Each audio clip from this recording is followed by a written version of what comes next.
Quaresma é um tempo oportuno para purificar ideias e atitudes de nossa vida cristã. É tempo de nos voltarmos para Deus. Claro que todo dia a gente tem que se voltar para Deus, né? Mas na Quaresma, isso aparece com mais ênfase, de maneira mais incisiva, que precisamos abandonar o caminho do mal, o caminho do pecado, e nos voltarmos para Deus e andarmos no caminho da graça, no caminho do amor, deixar o mal de lado, deixar as más ações de lado. Muitas vezes somos levados a ter de Deus uma imagem de um juiz severo e castigador. Será essa a verdadeira imagem de Deus que devemos ter? Quando a gente era criança, os mais antigos vão lembrar disso, nossos pais diziam: olha, não faça isso que Deus castiga. E ainda hoje nós temos pessoas que pregam isso. No Antigo Testamento se tinha essa visão de um Deus que castiga, de um Deus que pune, de um Deus vingativo. Veja no texto da primeira leitura, quando fala do furor de Deus, é uma ideia errada de Deus. A Bíblia tem uma imagem bem diferente. Bem diferente. Um Deus que é libertador. Veja lá no Êxodo, quando Deus vê o sofrimento do povo hebreu, sendo escravo, sendo injustiçado, lá pelo poder do faraó, sem direitos nenhum, simplesmente mão de obra escrava, barata. E Deus então se revela como: eu sou aquele que sou. Quer dizer, eu sou o libertador. Então, Deus que se revela no Êxodo é o Deus libertador. Eu vi o sofrimento do meu povo lá no Egito. Eu conheço os seus clamores. Então esse é Deus, essa é a imagem que nós devemos ter de Deus. Um Deus que cuida, um Deus que é ternura, um Deus que é carinho, um Deus que é vida, um Deus que é libertação. E como diz São Paulo na segunda leitura, Deus é rico em misericórdia. E São João, na sua primeira carta, também vai dar uma definição, uma ideia de Deus que nós devemos ter. Deus é amor. Então é tempo de purificarmos das falsas ideias que nós temos de Deus. E termos realmente essa imagem, essa ideia de Deus, que é amor, que é misericórdia, que é libertação. E é essa ideia de Deus, essa imagem de Deus, que nós devemos testemunhar para os outros, que nós devemos passar para os outros, sobretudo com nossas atitudes. Como que nós vamos revelar que Deus é amor para os outros? Amando. Amando. Como que nós vamos revelar para os outros que Deus é misericórdia? Sendo misericordioso, perdoando, sendo humano uns com os outros. Devemos ser humanos e humanizadores. A primeira leitura, trecho do segundo livro das Crônicas, revela a justiça e a misericórdia de Deus diante do sofrimento do povo. Esse trecho do segundo livro das Crônicas é um resumo da história da salvação em 3 momentos: o pecado do ser humano, as consequências do pecado, que eles falam, o furor de Deus, o castigo, e o perdão de Deus. O povo foi infiel à aliança, não acolheu a mensagem de Deus, os mensageiros de Deus, através dos profetas. O povo deixou de adorar o verdadeiro Deus, estão cometendo idolatria, muitos abusos, muitas coisas erradas. E Deus sempre alertando o povo através dos profetas. Até que não teve mais jeito, não teve mais remédio, e aí o que aconteceu? O povo foi deportado para o exílio da Babilônia. Jerusalém foi destruída, o templo foi destruído. Então veja aí as consequências. Então veja, não é Deus que castiga. Quem nos castiga somos nós. Com nossos pecados, com nossas infidelidades, com as nossas desobediências a Deus. Quem planta vento, colhe tempestade. Então o que o povo viveu lá no Antigo Testamento, a questão do exílio, toda aquela situação de sofrimento, foi porque o povo foi infiel a Deus. As lideranças religiosas e políticas foram infiéis a Deus. E aí veio as consequências. Nós podemos até fazer uma comparação com essa pandemia. Não é castigo de Deus. Deus está permitindo que soframos tudo isso para a gente poder se purificar, para a gente acordar para a vida, como diz o outro.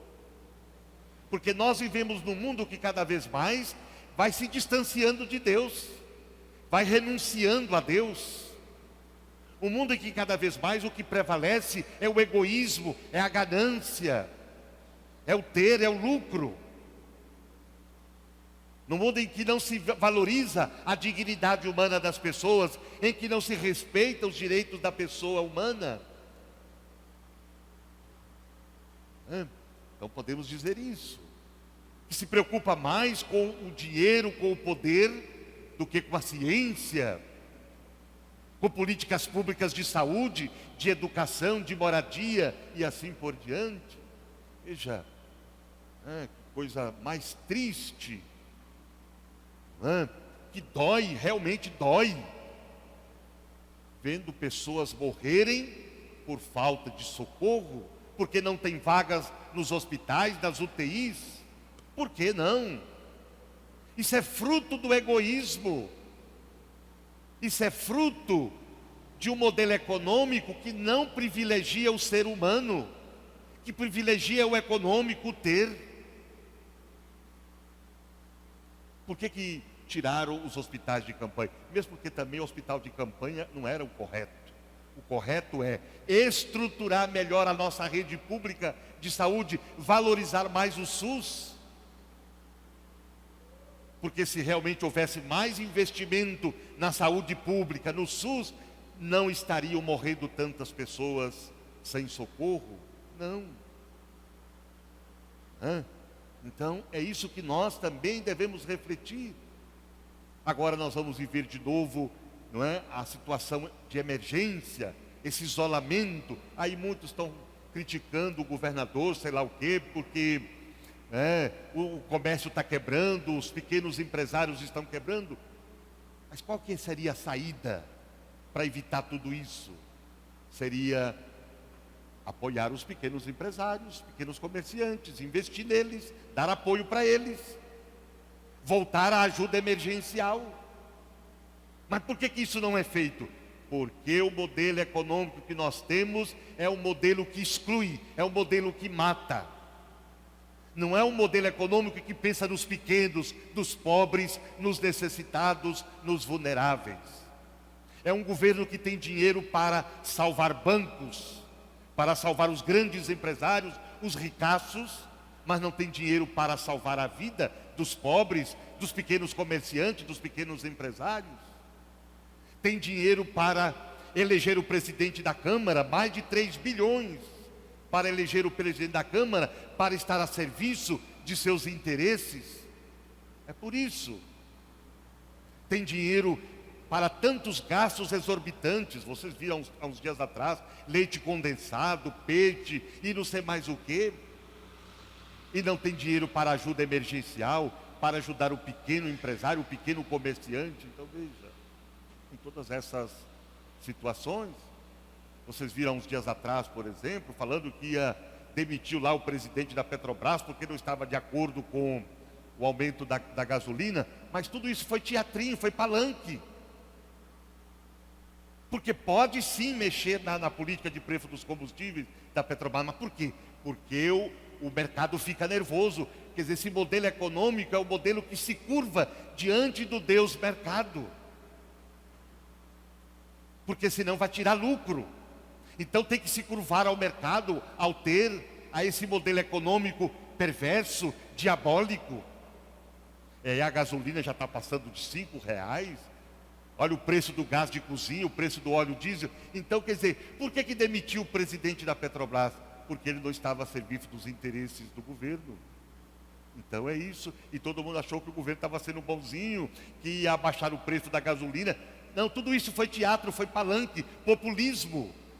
Na verdade, esse governo não governa para os pobres, para os necessitados, governa para os poderosos, para os grandes. E aí nós sofremos todas as consequências. Todas as consequências. Mas Deus não abandona o povo, apesar das infidelidades, apesar de todos os erros e injustiças cometidas pelos poderosos, apesar do abandono do poder público. Deus não nos abandona.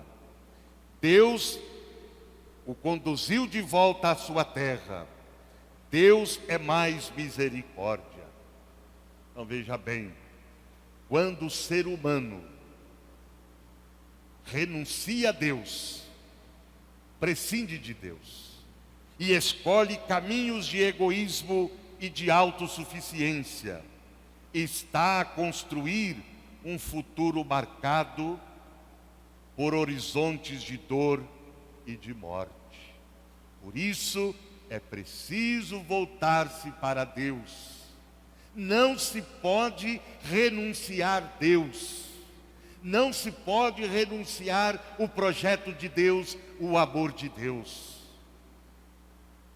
Apesar de tudo, Deus nos ama. Deus é fiel. Deus não nos abandona. O Evangelho, Jesus se revela como Salvador e não juiz. A missão de Cristo no mundo e na história é salvar e não condenar. Então veja, Jesus não veio para condenar ninguém. Quem fala isso está mentindo. Quem fala isso está contra o Evangelho. Ele não veio para condenar, ele veio para salvar.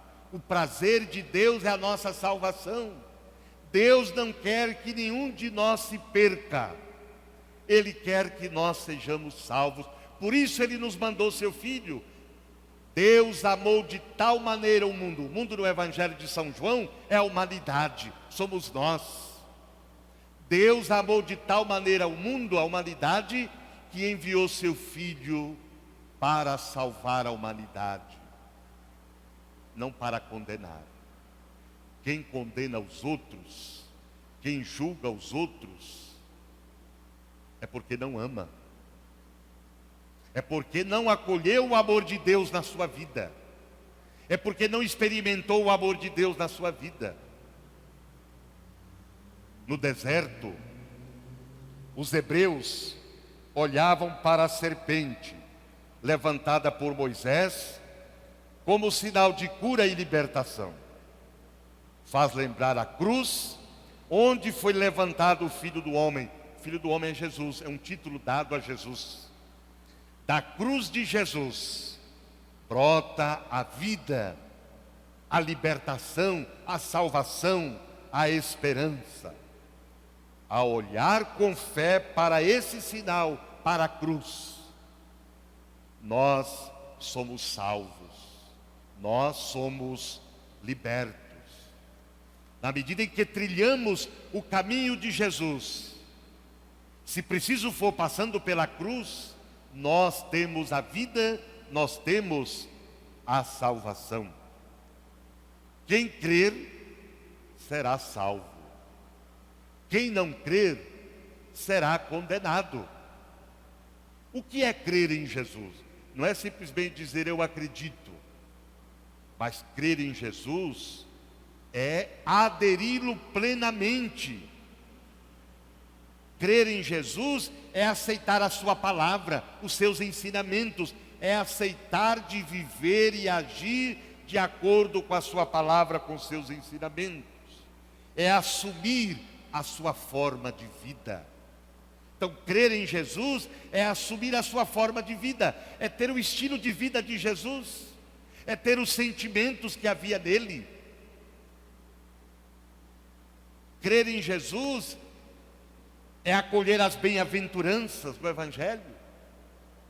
Crer em Jesus é segui-lo no caminho da cruz, no caminho do amor, no caminho da doação da vida por amor. Quem crer tem a vida eterna. Quem adere a Jesus tem a vida eterna, não morre. A vida eterna começa aqui, não está falando de vida eterna no além. A vida eterna começa aqui e agora. No dia do nosso batismo, lá na fonte batismal, nós recebemos as sementes da vida eterna, quer dizer, da vida com Deus. E essa vida de Deus que nós recebemos no batismo, a vida eterna, ela vai crescendo em nós, na medida em que vamos assumindo com responsabilidade a nossa vida de fé, a nossa vida cristã, na medida em que vamos trilhando o caminho de Jesus, na medida em que vamos vivendo a mensagem, a proposta de Jesus. A vida se torna eterna quando se faz opção por Jesus e seu projeto de mundo, o reino de Deus. Essa vida é eterna, porque é tão plena, a ponto de nem a morte poder destruí-la. À medida que o ser humano encontra sentido para a sua existência, ele eterniza a sua vida. E o julgamento? Jesus não é juiz, é salvador, é libertador. Quem nos julga? Nós. Quando? Quando recusamos Jesus como oferta de vida plena e de salvação. Quando recusamos Jesus como luz e seguimos o caminho das trevas, o caminho do ódio, o caminho do pecado. Aí está o julgamento. Então, quando eu não acolho o projeto de Jesus, não acolho Jesus como luz, eu já estou emitindo o meu julgamento. Eu já estou me condenando quando eu recuso o projeto de Jesus. Então é isso. Portanto, Jesus não é juiz, é salvador, é libertador. O juiz somos nós.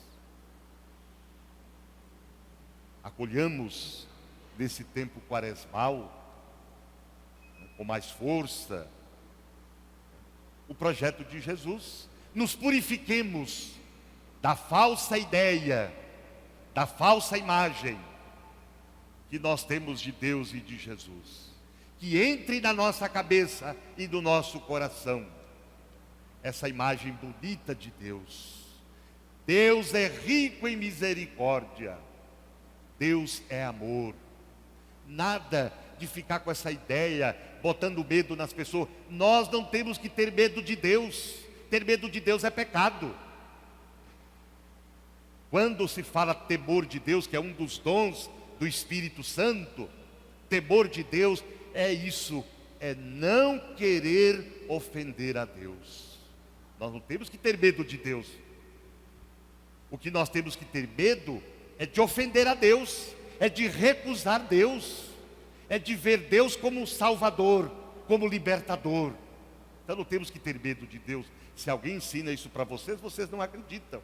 Se alguém fala para vocês que Deus castiga, que essa pandemia é castigo de Deus, que você está sofrendo por causa de um pecado, não acredita nessas boboseiras. Isso é heresia. Primeiro que nós ficamos doentes porque nós ficamos. Nós somos frágeis, nós somos limitados. Como diz a Bíblia, né? Nós somos pó. Então, ninguém está doente, passando por um sofrimento como castigo. Não. O sofrimento, a doença, ela pode ser uma ocasião de conversão, de purificação, de fazermos experiência de Deus na nossa vida. Quantas pessoas que na dor do sofrimento se converteram, voltaram-se para Deus, se transformaram. Quantas pessoas? Então é isso. Aceitar que o Deus de Jesus é somente amor, pode ser o maior fruto de conversão de uma quaresma. Repito, aceitar que o Deus de Jesus é somente amor, pode ser o maior fruto de conversão de uma quaresma.